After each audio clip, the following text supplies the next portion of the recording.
Jammu Kashmir peoples conference के सरबरा और MLA Handwara Sajjad Ghani loan साहब मुख्तसर बातचीत के लिए हमारे साथ मौजूद है। बहुत शुक्रिया सजाद साहब आपका। जिस तरह से आज वज़ीर आला उमर अब्दुल्ला ने पुलवामा में एडजर्नमेंट मोशन के हवाले से बात की कि लेजिस्लेटिव असम्बली के अंदर जो मेंबर्स ने एडजर्नमेंट मोशन लाया वो एक गलत इकदाम था, वो एक मिसलेड एक्शन था। So how do you see this, और किस तरह से आप उनके स्टेटमेंट को देखते हैं? ये झूठ है, ड्रामा है। मैं आपको बता दूं, मैंने अभी एक ट्वीट किया है, क्योंकि ट्वीट में आप झूठ नहीं बोल सकते हैं। जो पुराना ट्वीट है उसका डेट आता है 7 अप्रैल 3:19 दिन में मैंने ट्वीट किया और यही बातें बोली कि गवर्नमेंट जो है, गवर्नमेंट के एमएलएज अपनी ही गवर्नमेंट के खिलाफ सेंश्योर मोशन नहीं ला सकते हैं, वो एडजर्न मोशन नहीं ला सकते हैं। और एक ही लेजिस्लेटिव डिवाइस हमारे पास है कि हम रेजोल्यूशन लाए, रेजोल्यूशन मोड में। मगर उसमें भी जो है, रेजोल्यूशन भी जो है वो कैबिनेट ने लाना होता है, कैबिनेट के एक मेंबर ने लाना होता है लीडर ऑफ द हाउस के अप्रूवल के बाद से, क्योंकि सरकार कभी भी रेजोल्यूशन ला सकती है, उनको नोटिस देने की ज़रूरत नहीं है। प्राइवेट मेंबर को हमको रेजोल्यूशन में नोटिस देनी पड़ती है, लेकिन उन्होंने माना नहीं। शोर शोर शोर शोर। अब जो नुकसान हुआ कि वक्फ बिल पर एक वाहिद मुस्लिम मेजॉरिटी स्टेट J&K और वक्फ बिल पर लेजिस्लेटिव असेंबली से कोई भी उसका बयान नहीं आता है। इस नुकसान ये कौन पूरा करेगा? ये तो हिस्ट्री में लिखा जाएगा कि ये चुप करके बैठे। मैं मानने के लिए तैयार नहीं हूं। ये मिली भगत थी। ये ऑर्डर भी उमर अब्दुल्ला साहब से ही आए कि आप शोर करो। उमर साहब एक मिनट आप मेरी बात सुने।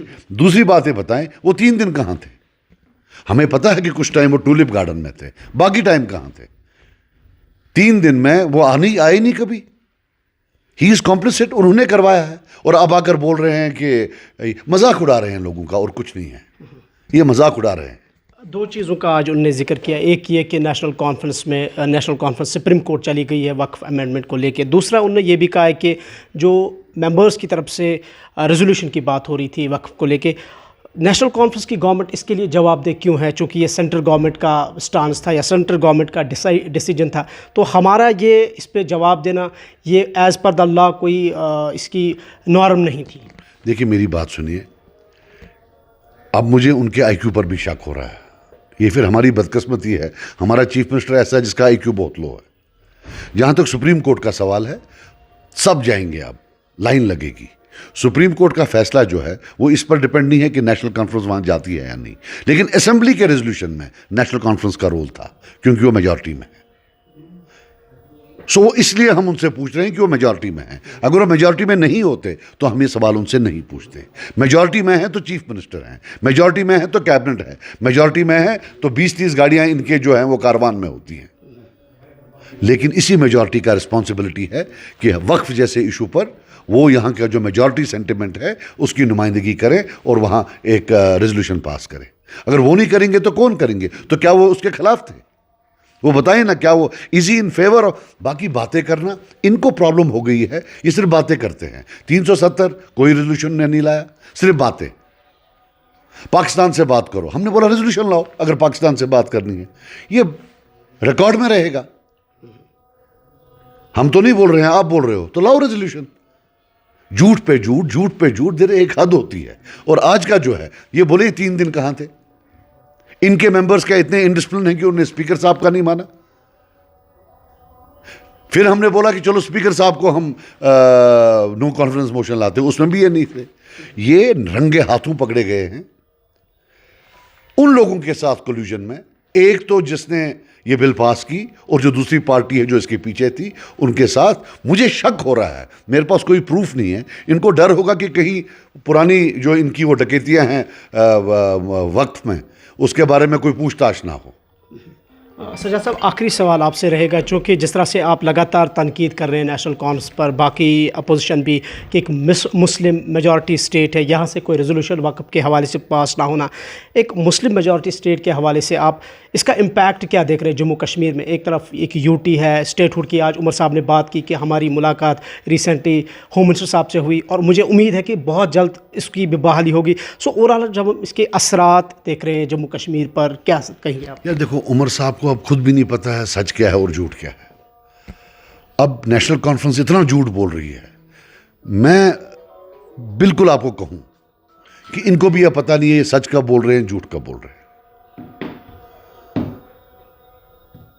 अभी परसों वो मुजाहिद की तरह गए, अर्तुगरुल की तरह तलवार लेकर, चलो जी मीटिंग करो, हमारे से नायब तहसीलदार का भी ले गए। उसके बाद चुप। वो चुप क्यों की? उसकी बात क्यों नहीं हुई असेंबली में? कोई बात ही नहीं करने दी। स्टेटहुड का रेजोल्यूशन चुप, लिकर का बिल आना था चुप। देखिए मैं आपको बात बता दूं, हिस्ट्री कुछ चीजें रिकॉर्ड करती हैं। हमारे रेजोल्यूशन पास करने से कुछ नहीं होता, वो चेंज नहीं होगा, लेकिन रिकॉर्ड में एक बात रहती है, जो हमारा मुस्लिम मेजॉरिटी स्टेटस है वो एहतजाज दर्द होता है। कहीं ना कहीं कोई बोलेगा कि भाई मुस्लिम मेजॉरिटी है कि वहाँ जम्मू कश्मीर, जब उनको नहीं पड़ी तुम किस बात पर सामने जा रहे हो? ये बाकियों के लिए प्रॉब्लम्स क्रिएट करता है। कल स्टालिन साहब, ममता बनर्जी साहिबा उनको कह सकते हैं, जब वहाँ उनको प्रॉब्लम नहीं, आपको किस बात का प्रॉब्लम है? This is not a small game, this is a very big game and he has done it on purpose. ये बिल्कुल ऑन पर्पस था। ये सारा थिएटर था, ये जो 3 दिन वो मुजरा चल रहा था, उसके डायरेक्टर और प्रोड्यूसर उमर साहब खुद थे। आखिरी सवाल सजाद साहब से, चूँकि हम देख रहे हैं कि एक तरफ स्टेटहुड की बहाली की बात हो रही है, बीजेपी उस पर भी तनकीद कर रही है। जी आप लोग कौन है कि आप कह रहे हैं हम स्टेटहुड बहाल करेंगे, चूँकि होम मिनिस्टर साहब का, प्राइम मिनिस्टर साहब का तो फ्लोर ऑफ द हाउस इस पर वादा किया हुआ है। लेकिन दूसरी जानब आपसे ज़ाती तौर पर जानना चाहेंगे, स्टेटहुड एक बहुत बड़ा इशू है इस वक्त यहाँ पर।